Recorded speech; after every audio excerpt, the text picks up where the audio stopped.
哎，分享分享。走进艺术家吴德亮的客厅，一阵茶香扑鼻而来。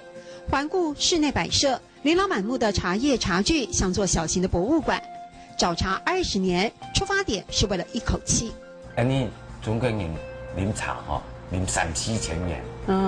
那么可是呢，一个外来的咖啡，在这短短的100年间就把我们整个打败了。这个我有点不服气。为搭建茶商与消费者之间的桥梁，吴德亮的茶书逐页问世。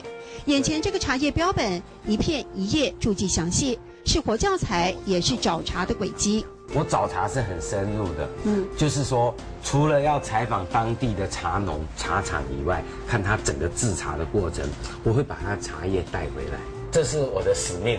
使命也反映在他的每个作品里。艺术家写茶不卖茶，只说的一口好茶经。来，给你喝这个最具客家代表性的一个茶品。要海马给茶。烹缝茶，要海烹缝茶。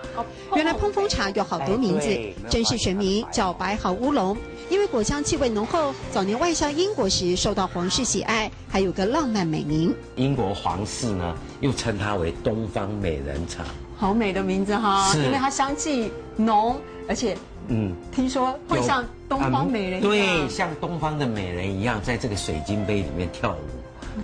吴德亮用写茶找回自己与根的连结。在这茶香飘散的一方空间里，艺术家对文化的钟爱与坚持持续不间断。逢山必有客，逢客必有茶，很简短就道破了客家与茶文化之间的深厚渊源。用茶香寻找一份感动，艺术家无非也是希望让大家知道，茶累积1000年的能量何等惊人。也係馬雞茶，也係烹縫茶，也係馬雞茶，也係烹縫茶。